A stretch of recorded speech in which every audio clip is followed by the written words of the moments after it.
بسم اللہ الرحمن الرحیم ان الحمد للہ نحمده ونستعینه ونستغفره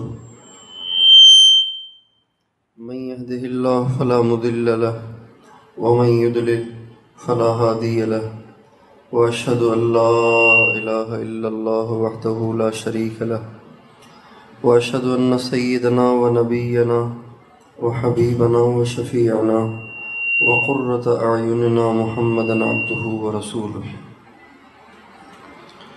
صلى الله تبارك وتعالى عليه وعلى آله وأصحابه وأزواجه وذريته وبارك وسلم تسليما كثيرا أما بعد فأعوذ بالله من الشيطان الرجيم بسم الله الرحمن الرحيم والتين والزيتون وطور سينين وهذا البلد الأمين لقد خلقنا الإنسان في أحسن تقويم ثم رددناه أسفل سافلين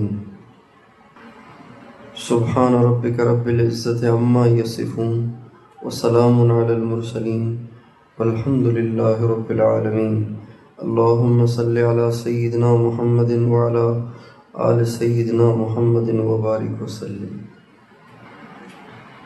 میری قابل احترام بہنوں، ماں اور بیٹیوں،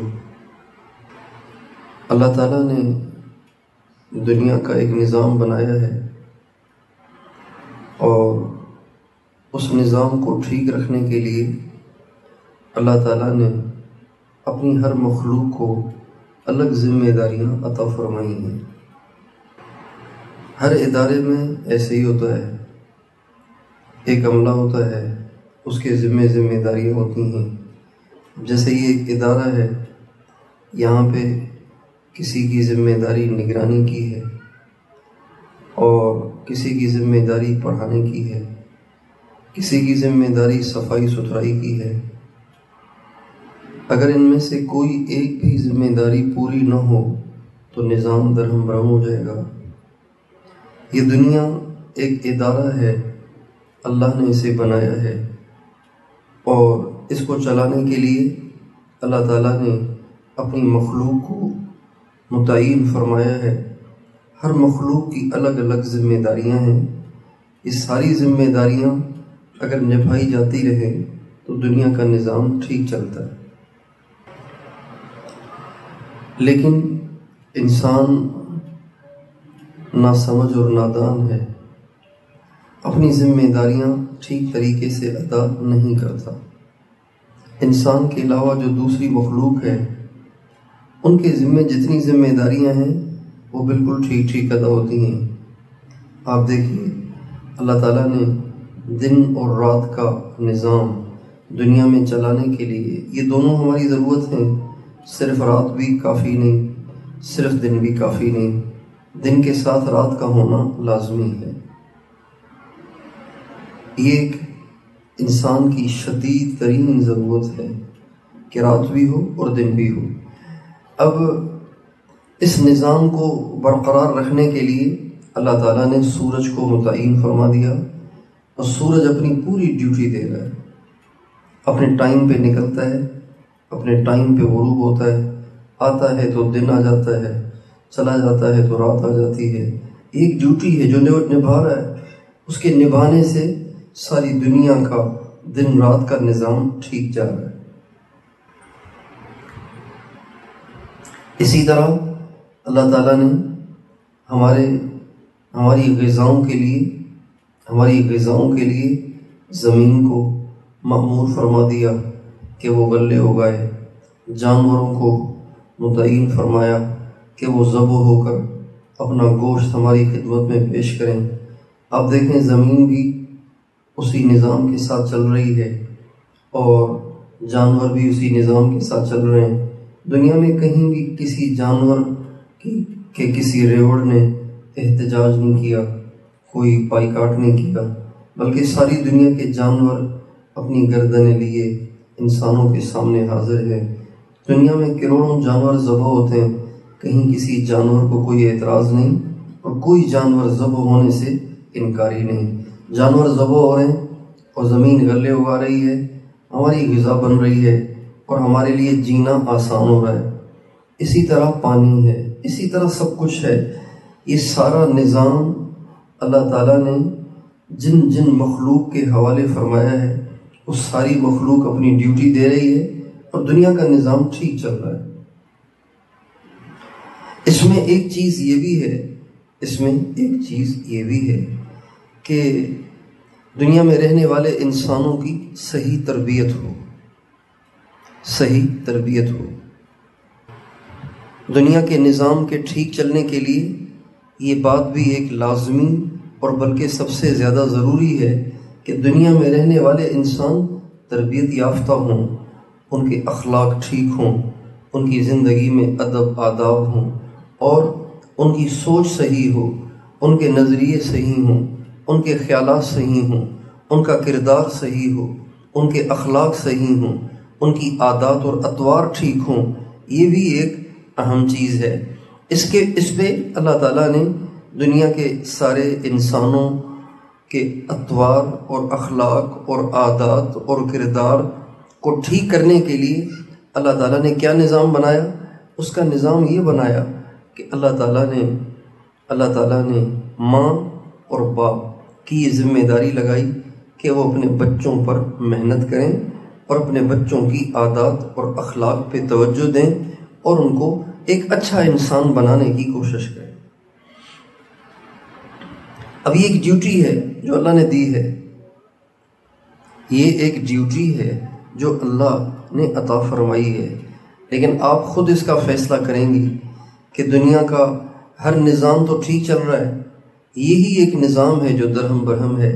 سورج آگے پیچھے ہو جائے تو نظام خراب، زمین، جانور اور دوسرے جو ذرائع ہیں ہماری ضروریات کے، وہ آگے پیچھے ہو جائیں تو سارا نظام درہم برہم ہو جائے۔ لیکن وہ ساری چیزیں ٹھیک جا رہی ہیں، وہ سارا نظام ٹھیک چل رہا ہے۔ صرف ایک انسان کی تربیت کا جو نظام ہے، اس کی ڈیوٹی نہ نبھانے کی وجہ سے دنیا کا نظام درہم برہم ہے۔ آپ دیکھیے دنیا میں جو ایک نمبر کے شریر لوگ ہیں جو موذی قسم کے انسان ہیں، جن کا مقصد ہی اوروں کو ڈسنا اور اوروں کو تڑپانا اور اوروں کو ہلاک کرنا اور اوروں کو پریشان کرنا اور اوروں کے لیے باعث مصیبت بننا، جو ایسے شریر قسم کے لوگ ہیں، جو سانپ اور بچھو صفت انسان ہیں، کیا وہ آسمان سے اترے ہیں یا وہ زمین سے نکلے ہیں؟ دنیا میں تمام انسان اچھے ہوں یا برے ہوں، یہ سب کے سب ماؤں کے پیٹوں سے آئے ہیں اور ماؤں کی گودوں سے پل کے اور تیار ہو کر وہ معاشرے میں آئے ہیں۔ اور اب جو اچھے ہیں ان کی تربیت اچھی ہوئی، جو برے ہیں ان کی تربیت نہیں ہوئی۔ جب ان کی تربیت نہیں ہوئی، جب ماں اور باپ نے اپنی ڈیوٹی پوری نہیں کی، تو وہ اذیتناک بن گئے، وہ شریر بن گئے، وہ موذی بن گئے، وہ سانپ اور بچھو بن گئے۔ اس لیے دنیا کا نظام تبھی ٹھیک چلے گا جب جس کے ذمے جو ڈیوٹی ہے وہ اس کو پورا کرے۔ بنیادی طور پر بچوں کی تربیت اور بچوں پہ توجہ دینا اور بچوں کی عادات اور اخلاق کو ٹھیک کرنا، ان کے خیالات اور نظریوں کو ٹھیک کرنا، ان کی سوچ کو ٹھیک کرنا، یہ بنیادی طور پر ماں کی ذمہ داری ہے۔ اس لیے کہ جتنا زیادہ اپنے بچوں کے قریب ماں رہتی ہے اتنا باپ نہیں رہتا۔ لیکن آج کم قسمتی سے مائیں بھی اپنی ڈیوٹی سے غافل ہے، اور موبائل ایک ایسی مصیبت ہاتھوں میں آ گئی ہے کہ جس نے بہت سے حقوق کو تلف کر رکھا ہے، بہت سے حقوق کو برباد کر رکھا ہے، بہت سے حقوق کو ضائع کر رکھا ہے۔ ایک عورت کے پاس موبائل ہے تو اس موبائل کی وجہ سے وہ اپنے خاوند کا بھی حق برباد کر رہی ہے، اپنے بچوں کا بھی حق برباد کر رہی ہے، اپنی ساس بہو کا حق بھی برباد کر رہی ہے، اور اللہ اور اس کے رسول کا حق بھی اس موبائل میں لگ کر برباد کر رہی ہے۔ یہ موبائل ایک ایسی مصیبت ہے کہ جس نے سارے ہی سارے ہی حقوق والوں کے حقوق سلب کر لیے ہیں اور ان کے حقوق ضائع کر لیے ہیں۔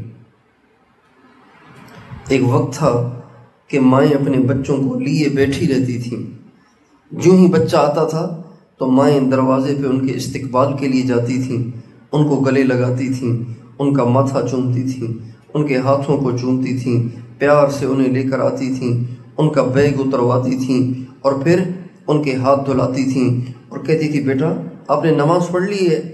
امی نماز تو نہیں پڑھی، ابھی سیدھا اسکول سے آ رہا ہوں۔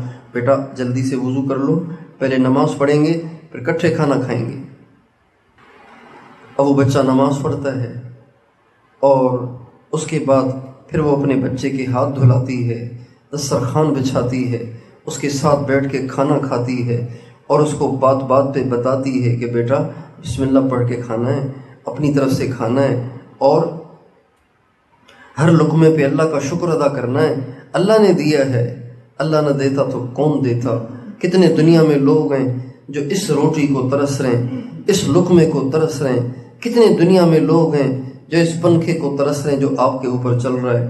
کتنے لوگ ہیں جو اس چٹائی کو ترس رہے ہیں جس پہ بیٹھ کے آپ کھانا کھا رہے ہیں۔ کتنے لوگ ہیں جو اپنی ماں کو ترس رہے ہیں۔ آج دیکھو آپ کی ماں اللہ نے آپ کو دے رکھی ہے، وہ آپ کے لیے روٹی بھی پکاتی ہے، کھانا بھی پکاتی ہے، آپ کے ہاتھ بھی دھلاتی ہے، آپ کی خدمت کرتی ہے، آپ سے پیار کرتی ہے۔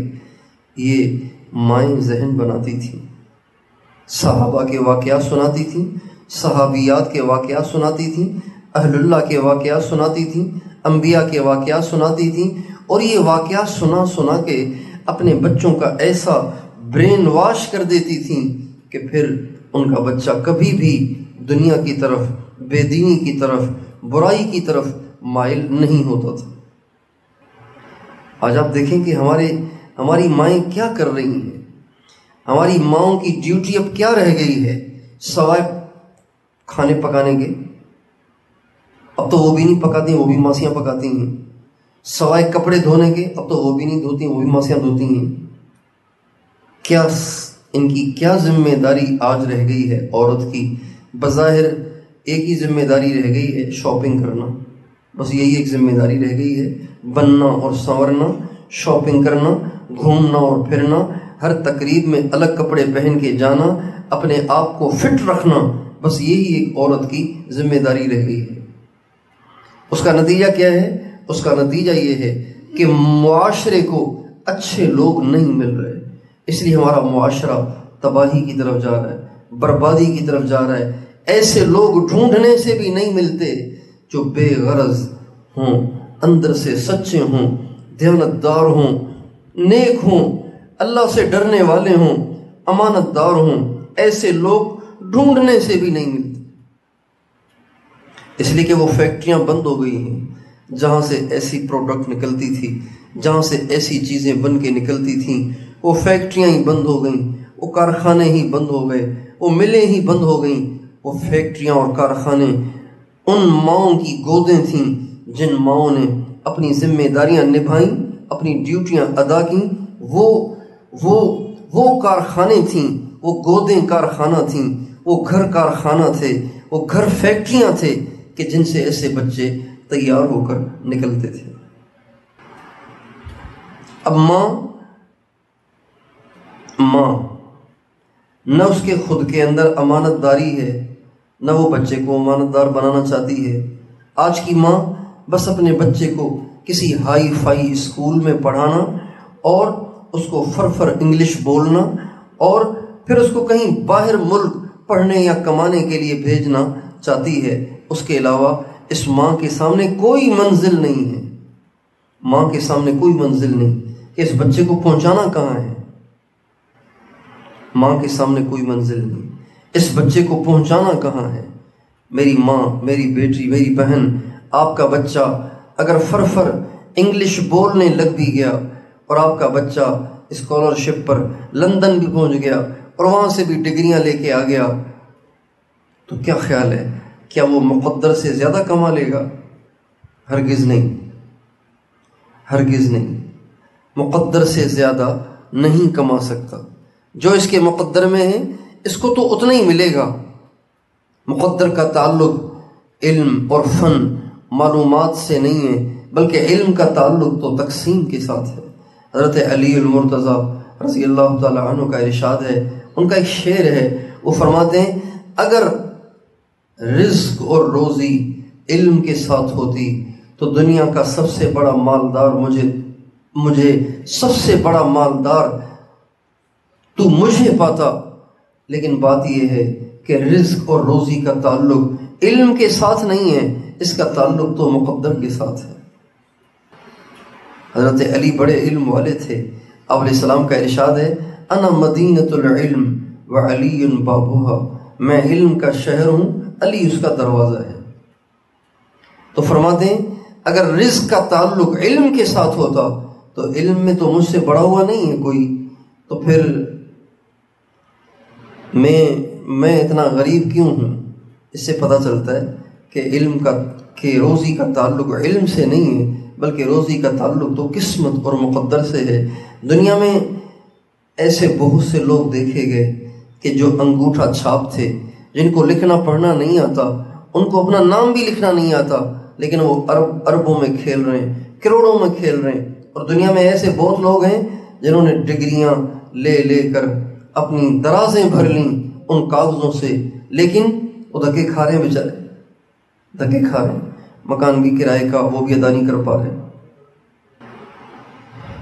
اللہ تعالیٰ فرماتے ہیں وَفِي السَّمَاءِ رِزْقُكُمْ وَمَا تُوعَدُونَ فَوَرَبِّ السَّمَاءِ وَالْأَرْضِ إِنَّهُ لَحَقٌّ مِثْلَ مَا أَنَّكُمْ تَنطِقُونَ، تمہاری روزی زمین میں نہیں، تمہاری روزی آسمانوں میں ہے، آسمان اور زمین کے رب کی قسم، یہ بات بڑی پکی ہے، یہ بات بڑی پکی ہے۔ یہ اللہ کہہ رہے ہیں آسمان اور زمین کے رب کی قسم، اس بات میں شک نہ کرنا، یہ بہت پکی بات ہے کہ تمہاری روزی اوپر ہے، نیچے نہیں ہے۔ اس لیے ہماری ماؤں کو اپنی منزل بدلنی پڑے گی، ہماری ماؤں کو اپنی سوچ بدلنی پڑے گی، ہماری ماؤں کو اپنا منتہا بدلنا پڑے گا۔ ہماری ماں کا یہ سوچ رکھنا کہ بس میں نے اپنے بچے کو یہاں پہنچانا ہے، اس سوچ کو بدل کر اگر ہماری ماں، اگر ہماری بہن اپنے بچوں کے لیے یہ سوچ بنا لے کہ میں نے اپنے بچوں کو ایسا بنانا ہے کہ جس کی برکت سے اللہ تعالیٰ مجھے دنیا میں بھی عزت دے اور مرنے کے بعد بھی میری عزت ہو، اگر یہ سوچ ماں بنا لے تو اس کی ہر محنت اللہ کے ہاں مقبول اور کارگر ہو جائے گی، اور اس کا نتیجہ اللہ تعالیٰ اس کو دنیا میں عطا فرمائیں گے۔ اس لیے آپ یہ نہیں کہ آپ اسکول میں نہ پڑھائیں، ضرور پڑھائیے، آپ کو اگر باہر ملک بھی پڑھنے کے لیے بھیجنا ہے تو ضرور بھیجیں، لیکن اسے انسان ضرور بنائیں، اسے اچھا انسان ضرور بنائیں، اسے اچھے کردار والا ضرور بنائیں، اسے اچھی عادات اور اطوار والا ضرور بنائیے۔ اس کے لیے آپ کو اپنی ساری توجہ اپنے بچوں پر فوکس کرنی پڑے گی۔ جن گھروں میں موبائل کا استعمال کم ہے ان گھروں میں محبتیں زیادہ ہیں، جن گھروں میں موبائل کا استعمال زیادہ ہے ان گھروں میں محبتیں کم ہیں، اس لیے کہ محبتیں ہیں اخلاق کے ساتھ، میل جول کے ساتھ۔ اب میل جول تو ہے ہی نہیں، وہ اپنے کمرے میں موبائل لے کے بیٹھی ہے، یہ اپنے کمرے میں موبائل لے کے بیٹھی ہے، نہ کسی کے درد کا احساس ہے، نہ کسی کی بیماری کا احساس ہے، نہ کسی کا خیال ہے، نہ کسی پہ ترس اور رحم ہے، تو پھر محبتیں کیسے پیدا ہوں گی؟ اس لیے اپنے گھروں میں سب سے پہلی چیز، اپنے گھروں میں موبائل کا استعمال کم کر لیجئے۔ وہ ایک پوسٹ چل رہی تھی بہت عرصہ پہلے کہ کسی مس نے اسکول میں اپنے بچوں سے پوچھا کہ بیٹا آپ کو کیا بننے کی تمنا ہے؟ اس نے کہا مجھے یہ بننے کی تمنا ہے، کسی نے کہا مجھے یہ بننے کی تمنا ہے، ایک سے کہا تمہاری کیا تمنا ہے؟ کہا میری تمنا یہ ہے کہ میں موبائل ہوتا۔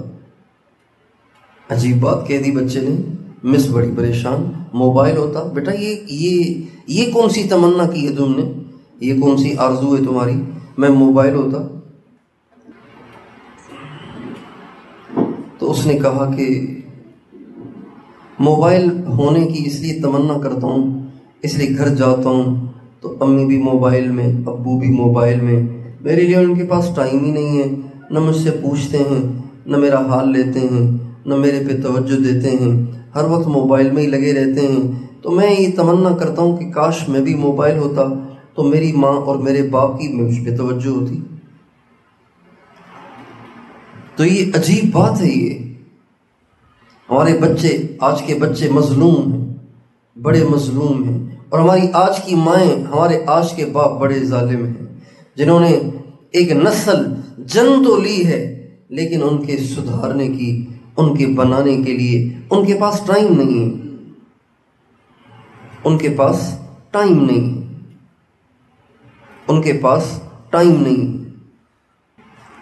اور انسان کو زندگی ایک ہی دفعہ ملتی ہے، دو دفعہ نہیں ملتی۔ یہ بچے اگر بگڑ کر بڑے ہو گئے تو پھر یہ بگڑے ہی رہیں گے، اور یوں ہی زندگی گزار کے خود بھی جہنم میں جائیں گے اور اپنے ماں باپ کو بھی جہنم میں لے کے جائیں گے۔ لیکن اسی ایک زندگی میں اگر یہ بن گئے، سنور گئے، سدھر گئے، نیک ہو گئے، دیانتدار ہو گئے، تو پھر یہ بچے اپنی بھی جنت بنائیں گے اور اپنے ماں باپ کی بھی جنت بنائیں گے، اپنے ماں باپ کو بھی جنت میں لے کے جائیں گے، اپنے ماں باپ کی بھی بخشش کا باعث بنیں گے، ماں باپ کی بھی بخشش کا باعث بنیں گے، اپنے ماں باپ کی سرخروئی کا باعث بنیں گے۔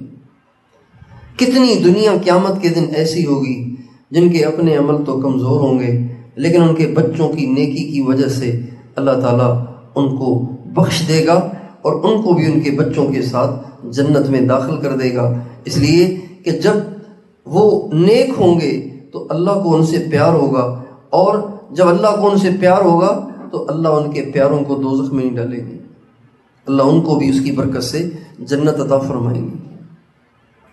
اس لیے میری ماں و بہنوں، آپ سے یہ درخواست ہے، آپ اپنے گھروں میں تربیت کا نظام مضبوط کریں اور اسے سوچیں کہ آپ کے بچے، میں اپنے بچوں پہ کیسے محنت کروں، اپنے بچوں کی کیسے ذہن سازی کروں۔ بنیادی چیز جو آپ نے اپنے بچے میں پیدا کرنی ہے وہ ہے فرما برداری۔ بچے کو یس مین ہونا چاہیے، جو کہا جائے جی امی، جی ابو۔ اس کی عادت ڈالیے کہ جب کبھی آپ اپنے بچے کو آواز دیں تو وہ جی کہے، ہوں نہ کہے، ہاں نہ کہے، جی کہے، جی ابو، جی امی، جی ماما، فوراً کہے، اور جو ہی آپ اسے بلائیں پھر وہ تاخیر نہ کرے۔ اگر اس کے ہاتھ میں پانی کا گلاس ہو تو اس کو بھی رکھ کر فوراً بھاگا آئے۔ یہ آپ نے اس کو اس پہ لانا ہے، آپ کو اس پر اس کو لانا ہے۔ اب اگر وہ اس پہ نہیں آ رہا تو اس کا علاج ڈانٹ اور پٹائی نہیں ہے، اس کا علاج پیار سے، محبت سے سمجھانا ہے۔ بچے مار سے نہیں سمجھتے، بچے پیار سے سمجھتے، بچے غصے ہونے سے نہیں سمجھتے۔ جو مائیں اپنے بچوں پر بات بات پہ غصے ہوتی ہیں، وہ مائیں اپنے بچوں کی نگاہوں میں ہلکی ہو جاتی ہیں، اور وہ بچے نافرمانی کے عادی ہو جاتے ہیں، اس لیے کہ ان کا ذہن بن جاتا ہے کہ یہ میری امی کا کام ہی چیخنا ہے، لہذا اس کی چیخوں کی پرواہ نہیں کرنی چاہیے، اس کا کام ہی چیخنا ہے۔ جو مائیں تھوڑی تھوڑی بات پہ اپنے بچوں کے سامنے چیختی ہیں، چلاتی ہیں، ڈانٹتی ہیں، ناراض ہوتی ہیں، تو ان کے بچے ڈھیٹ ہو جاتے ہیں، نافرمان ہو جاتے ہیں، باغی ہو جاتے ہیں، ان کے مزاج میں نافرمانی اور خلاف ورزی پیدا ہو جاتی ہے۔ اس لیے جب آپ نے بچے کو بلایا اور بچہ نہیں آیا تو آپ کی ذمہ داری ہے کہ آپ اٹھ کے اپنے بچے کے پاس جائیں اور اس کو گلے لگائیں اور اس کو پیار کریں اور اس سے کہیں کہ بیٹا جب امی بلاتی ہے نا تو پھر دیر نہیں کیا کرتے، اللہ میاں ناراض ہو جاتے ہیں۔ ہاں، اور ایسے بچے پھر ناکام ہو جاتے ہیں، ایسے بچوں کو عزت نہیں ملا کرتی جو اپنی ماؤں کی بات کو ٹال دیتے ہیں۔ تو اسی وقت کہیں، اب جب امی اپنے بیٹے کو بلائے گی تو تو میرا بیٹا کیا کرے گا؟ وہ کہے گا امی فوراً جی کہہ کے آؤں گا، اچھا بیٹا بہت اچھا۔ بردباری کے ساتھ اپنے بچوں کو اس بات پہ لانے کی کوشش کرنی ہے کہ ہمارا بچہ فرما بردار بنے، ہمارے بچے میں نہ ہو، ٹالنا نہ ہو، بلکہ لبیک کا مزاج ہو کہ جو ہی امی نے آواز دی تو فوراً آئے۔ حضرت امام زین العابدین رحمۃ اللہ علیہ جو امام حسین کے بیٹے ہیں، ان کی والدہ محترمہ جب ان کو آواز دیا کرتی تھیں تو حضرت امام زین العابدین اتنی تیزی سے آتے تھے، اتنی تیزی سے آتے تھے، اتنی تیزی سے آتے تھے کہ جیسے ہوا آتی ہو، اور پھر جو بات فرماتی تو اتنی تیزی سے جاتے تھے کہ بعض دفعہ ایسے ہوتا کہ بات سمجھی بھی نہیں ہوتی تھی اور جی جی جی جی کہہ کے دوڑ لگاتے تھے، باہر نکل کے گھر کی خادمہ سے پوچھتے تھے امی کیا کہہ رہی تھی؟ مجھے اس وقت سمجھ میں نہیں آیا، دوسری دفعہ پوچھنے میں شرم آ رہی تھی، اس لیے میں ہاں کہہ کے آ تو گیا ہوں لیکن مجھے پوری بات سمجھ نہیں آئی۔ تو وہ خادمہ سمجھاتی تھی کہ آپ کی امی نے آپ کو یہ کہا ہے، اور بھاگے ہوئے جاتے تھے اور وہ کام کراتے تھے۔ اس لیے اپنے بچوں کو فرما بردار بنانے کی کوشش کریں اور پیار سے، محبت سے۔ اور ایک نقطے کی بات، ایک بنیادی بات یاد رکھیے، جتنی آپ اللہ کی فرما بردار ہوں گی اتنے آپ کے بچے آپ کے فرما بردار ہوں گے۔ آپ اللہ کی بات پہ کان نہ دھریں گی، آپ کی نسل آپ کی بات پہ کان نہیں دھرے گی۔ اس لیے کہ دنیا کا نظام ہے نا، جیسی کرنی ویسی بھرنی، کما تدین تدان، جو کرو گے وہ بھرو گے، جیسی روح ویسے فرشتے، دنیا مکافات ہے۔ اس لیے اگر آپ اپنے گھر کا نظام ٹھیک کرنا چاہتی ہیں اور دنیا کے نظام کے سدھرنے میں حصے دار بننا چاہتی ہیں تو اپنی نسل کو سدھارنے کی نیت کریں اور خود بھی بننے کی نیت کریں۔ پہلی چیز جو ہم نے اپنے بچوں میں پیدا کرنی ہے وہ ہے فرما برداری۔ دوسری چیز جو ہمیں اپنے بچوں میں پیدا کرنی ہے وہ ہے ادب، آداب، ادب اور آداب۔ اس لیے کہ ادب بنیادی چیز ہے، با ادب با نصیب ہوتا ہے اور بے ادب بے نصیب ہوتا ہے۔ اپنے بچے کو عادی بنائیں کہ وہ آپ سے کیسے بات کرتا ہے، بات کرنے کا لہجہ دیکھیں کیسے کرتا ہے۔ تو سے تو بات نہیں کرتا، تم سے تو بات نہیں کرتا، آپ کہتا ہے کہ نہیں کرتا، کرو کہتا ہے یا کیجئے کہتا ہے، کر لو کہتا ہے یا کر لیجئے کہتا ہے۔ یہ ادب آداب ہیں، یہ سکھانے کی چیزیں ہیں۔ سرکار دو عالم صلی اللہ علیہ وسلم بچوں کو بہت آداب سکھاتے تھے۔ ایک بچہ آپ کے پاس کھانے میں بیٹھا ہوا ہے، حضرت انس ان کا نام ہے، 8 سال کی عمر ہے، 8 9 10 سال کی عمر ہے۔ آپ علیہ السلام فرما رہے ہیں بیٹا بسم اللہ پڑھ کے کھانا، اپنی طرف سے کھانا، اور دائیں ہاتھ سے کھانا، بائیں ہاتھ سے نہ کھانا، بائیں ہاتھ سے شیطان کھاتا ہے۔ ایک بچہ اپنے باپ کے ساتھ آیا، آپ نے فرمایا یہ کون ہے؟ کہا جی میرے ابا ہیں۔ فرمایا اس کے آگے نہیں چلنا، کبھی اس کا نام لے کے اس کو نہ پکارنا، اپنی آواز کبھی اس کے سامنے اونچی نہ کرنا۔ یہ ہمارے نبی نے آداب سکھائے ہیں۔ چپل کس ہاتھ میں پکڑنی ہے، ہمارے نبی نے ہمیں یہ بھی بتایا ہے، چپل دائیں ہاتھ میں نہیں پکڑنی، بائیں ہاتھ میں پکڑنی ہے۔ اور اگر کہیں بیٹھنا ہے تو اس چپل کو رکھنا کہاں ہے؟ ہمارے نبی نے ہمیں یہ بھی سکھایا ہے کہ چپل جب بھی رکھیں تو بائیں طرف رکھیں، دائیں طرف نہیں، بائیں طرف رکھیں۔ تھوکنا ہے تو تھوکنا کس طرف ہے؟ نہ سامنے تھوکنا ہے نہ دائیں تھوکنا ہے، بائیں تھوکنا ہے۔ اگر آپ کے بائیں طرف قبلہ ہے تو پھر پاؤں کی جانب تھوکنا ہے۔ یہ ہمارے نبی نے ہمیں سکھایا ہے۔ یہ ادب آداب ہیں، یہ اپنے بچوں کو ہمیں سکھانے ہیں، یہ اپنے بچوں کو ہمیں سکھانے ہیں۔ اگر خود بھی نہیں معلوم تو اس کو سیکھنا ہے۔ اس کے لیے اپنے مردوں کے ذریعے سے علماء سے بھی سیکھ سکتی ہیں، اور اس پہ کتابیں بھی ہیں، اس سے بھی سیکھ سکتی ہیں۔ ہمارے حضرت جی حضرت مولانا پیر ذوالفقار صاحب نقشبندی دامت برکاتہم العالیہ کی ایک کتاب ہے با ادب با نصیب، ادب آداب کے حوالے سے، اور ایک کتاب ہے بچوں کی تربیت کے حوالے سے۔ تو کئی کتابیں ہیں، ان کتابوں کو آپ منگوائیں اور ان کتابوں کو پڑھیں اور اس کے مطابق اپنے بچوں کی تربیت کریں۔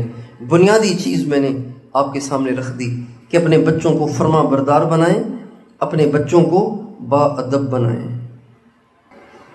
آپ کے گھر میں مہمان آئے، آپ نے بچے سے کہا بیٹا سلام کرو، بچے نے سلام کیا اور آپ نے کہا بیٹا ہاتھ بھی ملاؤ، تو اس نے ایک ہاتھ بڑھایا، آپ فوراً کہیں نہیں بیٹا دونوں ہاتھ ملائیں گے، ایک ہاتھ ملانا تکبر ہے، دونوں ہاتھوں سے مصافحہ کرنا یہ تواضع اور ہمارے نبی کی سنت ہے۔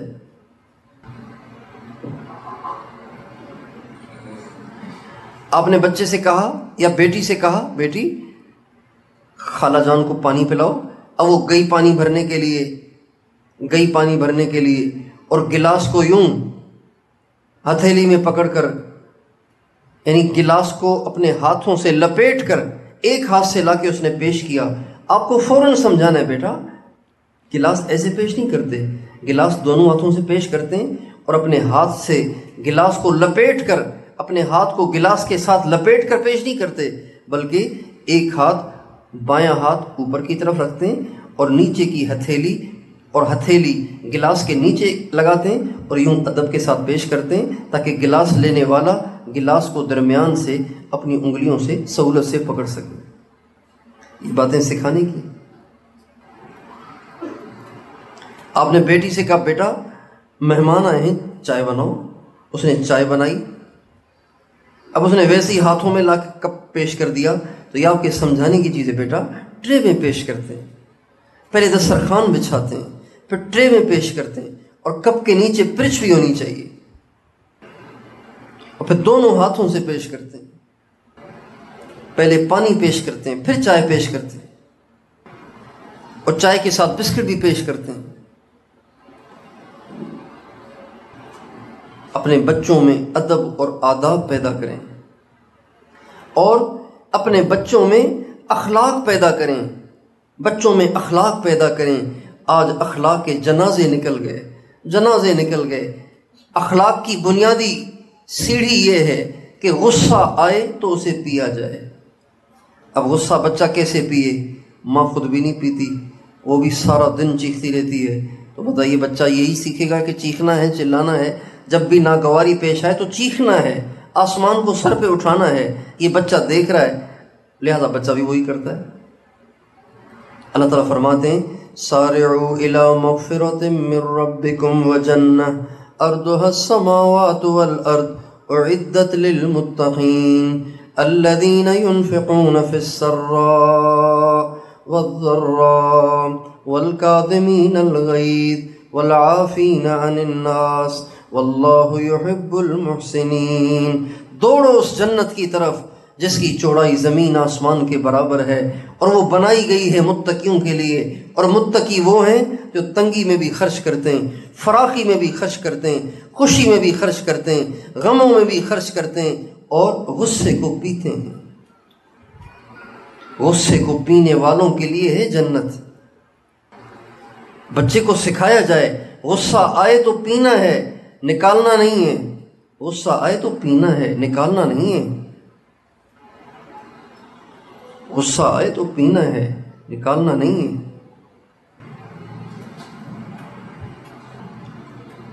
غصہ آئے تو پینا ہے، اس کے پینے میں خیر ہے، اس کے نکالنے میں خیر نہیں ہے۔ ہم بچوں کو گولی کھلاتے ہیں نا، تو بچے کے منہ میں گولی ڈالیں تو اس کو وہ کی شکل بنتی ہے، تو کہتے ہیں نہیں نکل جاؤ نکالنا نہیں ہے، نکل جاؤ، گولی کو نکلنا ہے۔ اور اگر ویسے سر میں شدید درد ہو اور الٹی کی کیفیت بن رہی ہو تو ہم کہتے ہیں الٹی نکالو، اس سے سر کا درد ہلکا ہو جائے گا۔ تو اس کے نکالنے میں خیر ہے، اس کو نگلنے میں خیر ہے، غصے کو پینے اور نگلنے میں خیر ہے۔ یہ ہمارے نبی کا ارشاد ہے۔ اب علیہ السلام نے ایک دفعہ صحابہ سے پوچھا ما تعدون فیکم السرع، پہلوان کسے کہتے ہو آپ لوگ؟ کہا جی آسان سی بات ہے، پہلوان تو وہی ہے جو لوگوں کو گرا دے کشتی میں، وہ پہلوان ہے؟ آپ نے فرمایا نہیں، الذی یملک نفسہ عند الغضب، پہلوان وہ ہے جب اسے غصہ آئے تو وہ غصے کو پی جائے، برداشت کر جائے، اپنے غصے پہ قابو پا لے، یہ بڑا پہلوان ہے۔ باہر کے پہلوان کو چت کرنا آسان ہے، اپنے اندر میں بیٹھے ہوئے نفس کو پہلوان کو گرانا یہ بڑا مشکل کام ہے۔ جو اس کو گرا لے یہ واقعی پہلوان ہے۔ یہ اپنے بچوں کو سکھائیں، اور اپنے بچے کو سکھائیں کہ کوئی زیادتی کرے، کوئی دکھ دے، تکلیف دے تو بچہ معاف کر دیا کرے، اور اس کو بتائیں کہ جو اوروں کو معاف کرے گا اللہ اسے معاف کر دے گا۔ من یعف یعف اللہ عنہ، جو اوروں کو معاف کرے گا اللہ اس کو معاف کرے گا۔ آپ کا بیٹا آیا آپ کے پاس، امی مجھے بہن نے مکہ مارا ہے، اب آپ اس کو الگ سے لے کے بیٹھے ہیں، اس کو ٹائم، اب موبائل سے ٹائم نہیں ہے نا، اس لیے سارا مسئلہ ہے۔ اب اس کو ٹائم دیں کہ بیٹا اس نے آپ کو مکہ مارا ہے، اس نے بہت برا کیا، اس نے ٹھیک نہیں کیا، اس نے غلط کیا، لیکن اب کہو تو میں اس کی پٹائی کر دوں، کہو تو تم اسے معاف کر دو، پھر تمہیں جنت ملے گی۔ اب اگر تمہیں جنت چاہیے تو جنت دلوا دوں، اور اگر تمہیں اپنے غصے کو ٹھنڈا کرنا ہے تو پھر اس کی پٹائی کر دیتی ہوں میں، لیکن پھر جنت نہیں ملے گی تمہیں، اللہ راضی نہیں ہوں گے تم سے۔ جو حق پہ ہوتے ہوئے بھی غصہ چھوڑ دے، ہمارے نبی کا ارشاد ہے جھگڑا چھوڑ دے، ہمارے نبی کا ارشاد ہے اللہ پاک سے جنت میں محل دلوانا میری ذمہ داری ہے۔ اور اس کو الگ سے یہ سمجھائیں، اور اس کو جا کے سمجھائیں کہ بیٹا بھائیوں کو مارا نہیں کرتے، بھائیوں سے تو پیار کرتے ہیں۔ کتنی بہنیں ہیں جن کو بھائی نہیں ہیں، وہ رو رہی ہیں، اللہ سے دعائیں کر رہی ہیں، اللہ میاں مجھے بھی بھائی دے دے۔ میری خالہ کے پاس میری جو خالہ زاد بہن ہے، آپ نے اس کو بھی تو بھائی دیا ہے، اللہ میاں مجھے بھی بھیا دے دے۔ آپ کو اللہ نے بھیا دیا ہے، آپ اس کو مارتی ہیں، اللہ واپس لے لیں گے تو پھر کیا کرو گی؟ اب اس کو سمجھائیں، اور اتنا اس کو قائل کریں کہ وہ جائے اور جا کے اپنے بھائی سے لپٹ کے اس کا ماتھا چوم کے اس سے ہاتھ جوڑے کہ بھیا مجھے معاف کر دیں، میں آپ کو آئندہ نہیں ماروں گی۔ یہی بچے بڑے ہو کے اہل اللہ بنتے ہیں، یہی بچے بڑے ہو کے ولی اور ولیہ بنتے ہیں، یہی بڑے ہو کر معاشرے کا فخر بنتے ہیں، جن کا بچپن میں یہ ذہن بنایا جاتا ہے۔ اپنے بچوں کے اخلاق پر محنت کریں۔ ہم نے دیکھا ہے جو مائیں اپنے بچوں کو بچپن میں نرسری وغیرہ میں بھیج دیتی ہیں، پڑھنے بھیج دیتی ہیں، تو ان کو بڑی ٹینشن ہوتی ہے کہ اس کا ہوم ورک ہوا کہ نہیں ہوا۔ چونکہ میرے نواسے اور نواسی ہے، میں اپنی بیٹی کو دیکھتا ہوں کہ وہ عصر کے بعد سے لے کے ان کے سر پہ ماسٹر بن کے کھڑی ہوتی ہے اور ان سے ہوم ورک کرا رہی ہوتی ہے۔ اسے ٹینشن ہوتی ہے کہ نہیں کر کے جائے گا تو پٹے گا وہاں اسکول میں، اور پڑھائی آگے پیچھے ہو جائے گی، خراب ہو جائے گی، لہٰذا وہ رات دیر تک پہلے اس کو ہوم ورک کراتی ہے، پھر اس کو کراتی ہے، پھر اس کو کراتی ہے، پھر اس کو کراتی ہے۔ اس لیے جیسے ہوم ورک کی فکر ہے، عادات اور اطوار کو، کردار اور اخلاق کو، ادب اور آداب کو بھی ٹھیک کرنے کی ضرورت ہے۔ اللہ تعالیٰ مجھے، آپ کو، ہم سب کو اپنی نسلوں کو سدھارنے اور ان پر محنت کرنے اور ان کو پالش کرنے اور ان کو چمکانے، سنوارنے اور سدھارنے کی توفیق عطا فرمائے۔ اس کو اللہ تعالیٰ سے آپ کو مانگنا ہوگا۔ ایک دعا آپ کو عرض کر دیتا ہوں، آپ اس دعا کا اہتمام کریں۔ کس وقت مانگیں؟ جتنی نمازیں آپ پڑھتی ہیں نا، عورتوں نے مسجد میں جماعت سے تو نماز پڑھنی نہیں ہوتی کہ وہ امام کے تابع ہوں، امام سلام پھیر لے تو ان کے لیے بھی ضروری ہے سلام پھیرنا۔ آپ کا تو یہ مسئلہ ہی نہیں ہے، آپ کی تو اپنی نمازیں ہیں، لمبی کریں چھوٹی کریں۔ آپ ہر نماز کے آخری اتحیات میں، چاہے وہ فرض ہو، چاہے وہ سنت ہو، چاہے وہ نفل ہو، چاہے وہ وتر ہو، کوئی بھی نماز پڑھیں تو اس کے اتحیات میں اتحیات اور درود اور جو دعا آپ پڑھتی ہیں اس کے بعد ایک دعا یہ بھی پڑھ لیا کریں، جتنا آسانی سے تکرار کر سکیں تکرار کریں۔ 1 دفعہ پڑھ لیں، 3 دفعہ پڑھ لیں، 5 دفعہ پڑھ لیں، 7 دفعہ پڑھ لیں۔ اولاد کے بارے میں زیادہ، خاوند کے بارے میں زیادہ پریشان ہیں تو 11 دفعہ پڑھ لیں، 13 دفعہ، 15 دفعہ پڑھ لیں۔ ربنا هب لنا من ازواجنا وذرياتنا قرة أعين وجعلنا للمتقين إماما۔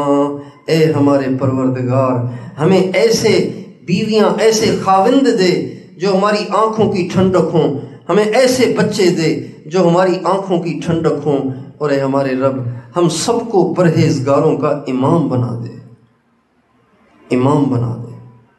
بڑی زبردست دعا ہے اور اس کے بڑے اثرات ہیں، بڑے اس کے اثرات ہیں۔ امام الاولیاء حضرت مولانا احمد علی لاہوری رحمۃ اللہ علیہ کو اللہ تعالیٰ نے جو بیٹے دیے وہ سب کے سب ولی، پہنچے ہوئے اللہ والے، باقاعدہ اللہ والے۔ ایک بیٹے تھے ان کے مولانا حبیب اللہ صاحب، مدینے میں رہتے تھے، اتنے بڑے اللہ والے تھے کہ قطب الاقطاب شیخ الحدیث حضرت مولانا محمد زکریا صاحب رحمۃ اللہ علیہ کو کوئی کھانے کی دعوت دیتا تو حضرت شیخ الحدیث مولانا زکریا صاحب پوچھواتے تھے کہ مولانا حبیب اللہ صاحب اس دعوت میں جا رہے ہیں؟ اگر جا رہے ہیں تو آپ بھی حامی بھر لیتے تھے اور چلے جاتے تھے۔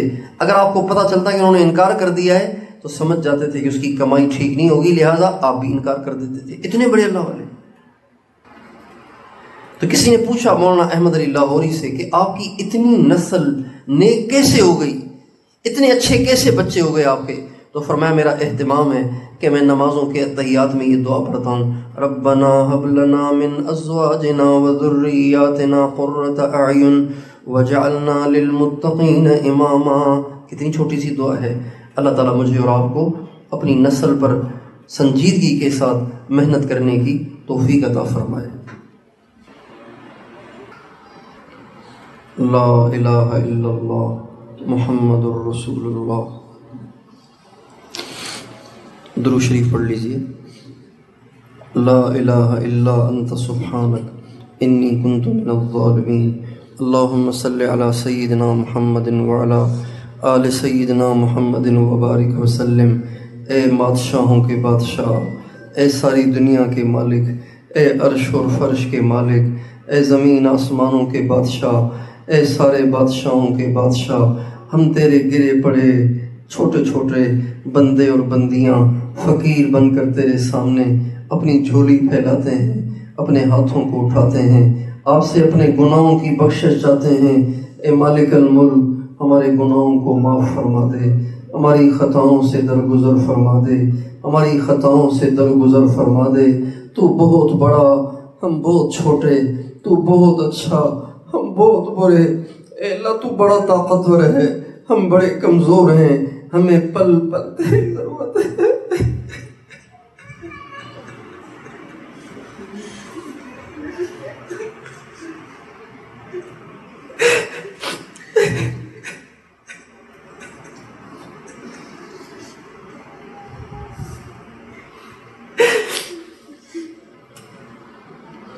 اے اللہ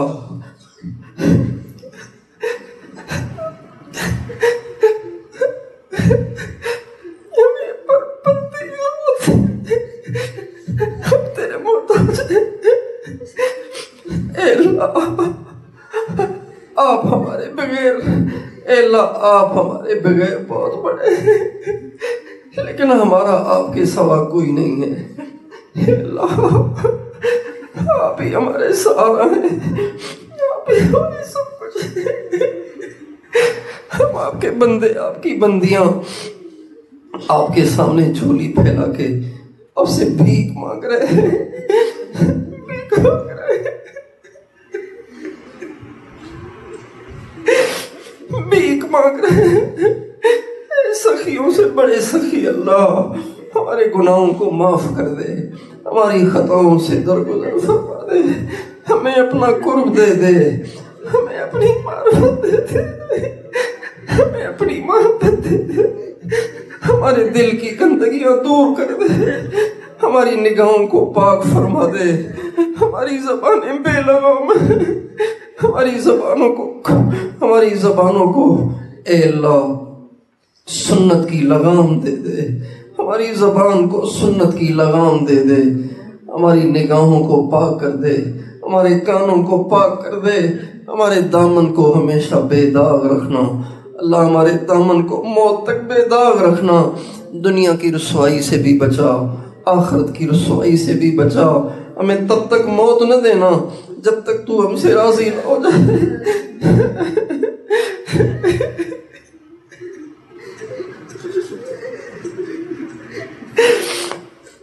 تیری رضا سے پہلے ہم نہیں مرنا چاہتے، تیری رضا سے پہلے ہم تیرا سامنا نہیں کرنا چاہتے۔ اللہ پہلے راضی ہو جا، پھر ملاقات کا وقت مقرر فرما، پھر ملاقات کا انتظام فرما، پھر ہمیں اپنے پاس بلا۔ جب ہم تیرے پاس آئیں تو تو ہمیں دیکھ کے خوش ہو، ہم بھی تجھے دیکھ کے خوش ہوں، ہم شرمندہ نہ ہوں۔ اے اللہ ہم شرمندہ نہ ہوں، ہم رسوا اور ذلیل نہ ہوں۔ اللہ قیامت کے دن ہمارے نبی کے سامنے بھی ہمیں رسوا نہ کرنا، ہمارے نبی کے سامنے بھی ہمیں رسوا نہ کرنا۔ انہیں ہمارے لیے بہت دعائیں فرمائی ہیں، اگر ہمارے کرتوت ان پہ کھل گئے ان کا بڑا دل دکھے گا۔ اے اللہ یہ ہمارا آپ کا معاملہ ہے، اسے اندر ہی دبائے رکھنا، اپنے نبی کے سامنے ظاہر نہ کرنا۔ اے مالک الملک ہماری دنیا بھی بنا، ہماری آخرت بھی بنا، ہماری نسل ضائع ہو رہی ہے۔ اے اللہ ہمارا سرمایہ ضائع ہو رہا ہے، ہمارے بچے بچیاں ضائع ہو رہی ہیں۔ اے اللہ ماؤں نے اپنی ڈیوٹی ادا نہ کی، باپوں نے اپنی ڈیوٹی ادا نہ کی، ہمارا سرمایہ برباد ہو رہا ہے، ہماری پونجی ضائع ہو رہی ہے۔ اے اللہ ہماری فصل برباد ہو رہی ہے، ہماری نرسری برباد ہو رہی ہے۔ اے مالک الملک ہمارے بچوں پہ رحم فرما، ہمارے بچوں کی صحیح تعلیم اور تربیت کا انتظام فرما، ماؤں کو صحیح سمجھ دے دے، باپ کو صحیح سمجھ دے دے، اپنے بچوں کی ذہن سازی کر کے اپنے بچوں کا اچھا کردار بنانے کی کوشش کرنے کی توفیق دے دے۔ اے اللہ جیسے بچے تو نے ہمارے اکابر کی ماؤں کو دیے، ہمارے بچوں کو بھی ایسا بنا دے۔ اے اللہ ہماری ماؤں کو بھی ایسا بنا دے، ہمارے بچوں کو بھی ایسا بنا دے۔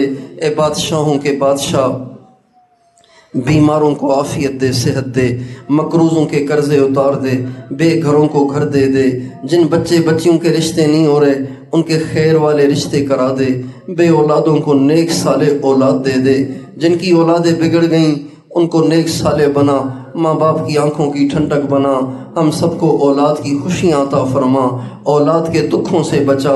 اللہ ہمارے بچوں کو قرآن پاک کا پکا حافظ بنا، قرآن پاک کا عاشق بنا، قرآن پاک پہ عمل کرنے والا بنا، قرآن پاک کو دن رات پڑھنے والا بنا۔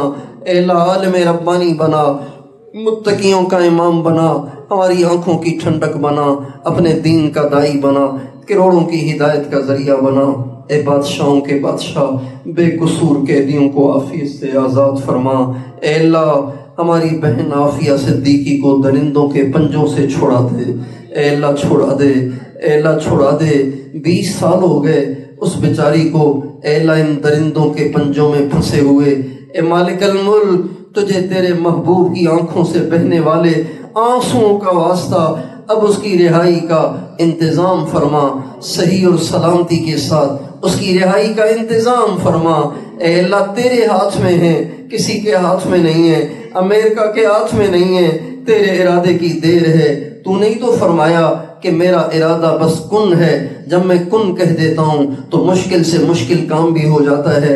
اے مالک الملک اس کن کو ہماری بہن عافیہ کے لیے استعمال فرما، اسے رہائی عطا فرما، اسے رہائی دے کر ہماری آنکھوں کو ٹھنڈا فرما، ہمارے جگر کو ٹھنڈا فرما، ساری امت کی آنکھوں کو ٹھنڈا فرما۔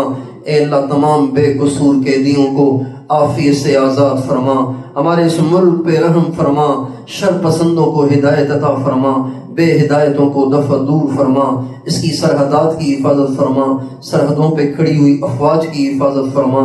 اے اللہ دعوت کے کام کی حفاظت فرما، مدارس کی حفاظت فرما، خانقاہوں کی حفاظت فرما، ہر جگہ خانقاہیں قائم فرما، صاحب نسبت اہل اللہ تیار فرما۔ اے اللہ علماء حق کی حفاظت فرما، اقامت دین کے لیے ان کی کوششوں کو کامیاب بنا۔